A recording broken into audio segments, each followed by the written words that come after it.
Hi, this is Paul Walton, and I am here with Fawn Towery with the Napa Acupuncture Practice. And here to celebrate Fawn's success in Napa and her offering with a community-style acupuncture practice. And I found Fawn when I was looking for an acupuncturist that was closer to home versus driving to Sebastopol. And I found her on Yelp, and she had marvelous reviews. They were 5 stars, so I had to come check her out, and I've never left. So, Fawn, what was the one thing how did you get into acupuncture? What drew you into it? Well, the first time I ever had acupuncture, I was in school, and I went to the Acupuncture and Integrated Medicine College in Berkeley because that was where I could afford to get acupuncture. So I was treated by students. And the first time I was evaluated, they take your pulses and they check your tongue and they ask you some questions. And I really liked how it included the whole body. So as opposed to going to the Western doctor where, they might give me a pill for my allergies or something,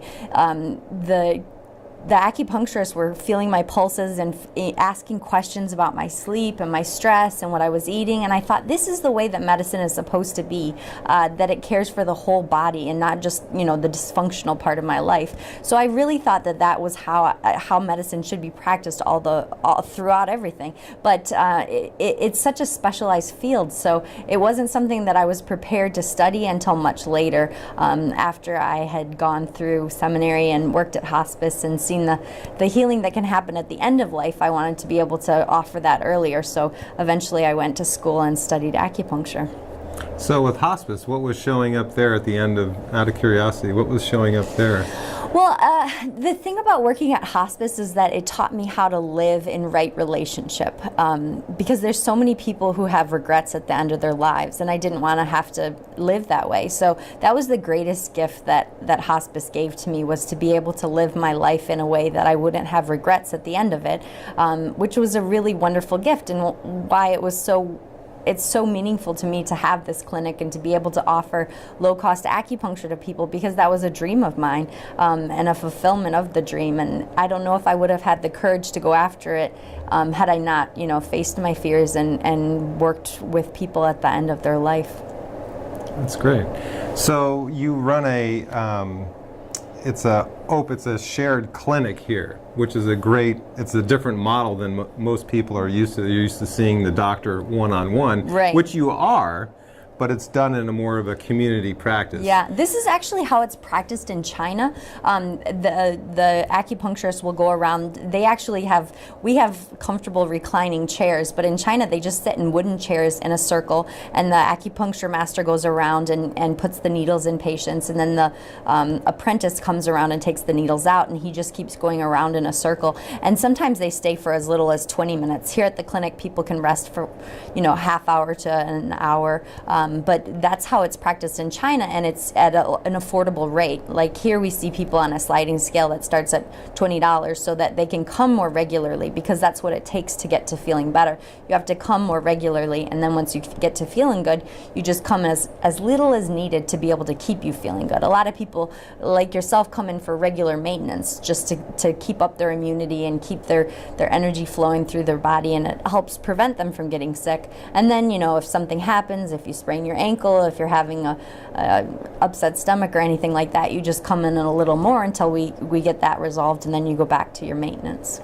No, that's beautiful, because that's one of the things one of the reasons I've come and continue to come too. Yeah. So what are the top things that people are coming to see you for? Definitely back pain is number one. I treat lots of aches and pains, people with arthritis, people with carpal tunnel, people who've used the computer too much. We also treat a lot of women's health issues, helping people regulate their cycle, people who are going through menopause, people who want to get pregnant, fertility issues for men and women, and a lot of things that Western medicine isn't very good at treating, like Bell palsy, which is paralysis paralysis on one side of the face is something acupuncture is really good at treating. And then we have herbs as well that can be helpful to people. Hypertension. There's so many different things that acupuncture can treat. And every day I learn more and more about the opportunities for healing that can happen, because people come in with conditions that I haven't treated before, and I get to try it out and see. And we have some amazing results treating skin conditions, eczema, rosacea. It's never ending, the possibilities of what acupuncture can do. Yeah. One of the things that really kind of caught my attention was the pulses, and how much information you could actually pull from the pulses versus taking your temperature, jumping on a scale. Right.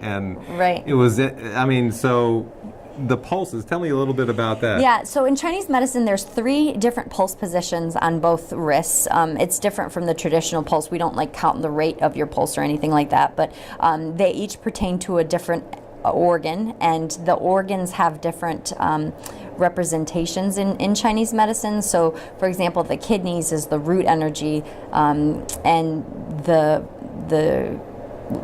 DNA of the body. So if I feel your pulse and I sense a little kidney deficiency, a lot of times I'll ask if you have knee or low back pain, and a person will say, yeah, how did you know that? And I'll say, oh, well, it's because, your kidneys need a little fortification.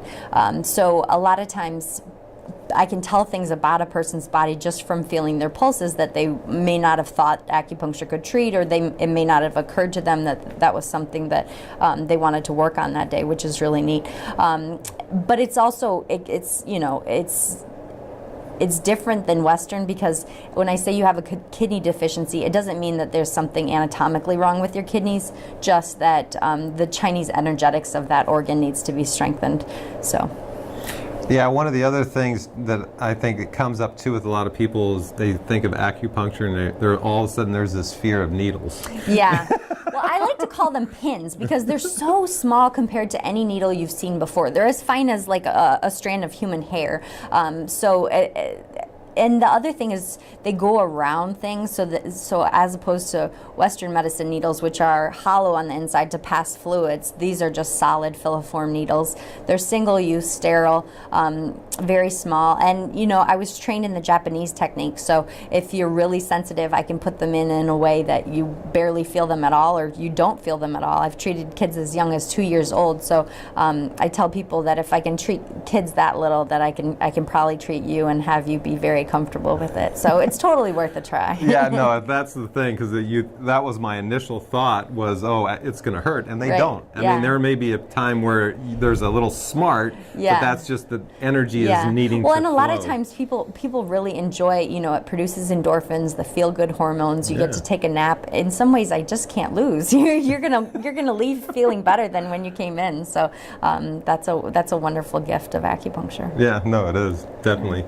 So with spring coming, what's one tip that you can offer people? There's a lot of pollen in the air. Yeah, people all are kinds getting of hit allergies. with that kind of stuff. So one of the best points that you could do some acupressure on is large intestine 4. So if you take this metacarpal bone here and you divide it in half, right in the middle of the area here between the 2 joints is called large intestine 4. It's the command of the face, so it's good at treating tooth pain, sinus pain, nose, any of that kind of stuff, and you just press on it firmly until you get kind of a dull ache. It's not a gentle massage, it's like a vigorous, get in there and get it. But it can also help with headaches. So if you're having head pain or like a frontal sinus kind of stuff, give it a try and see if you can experience some pain relief.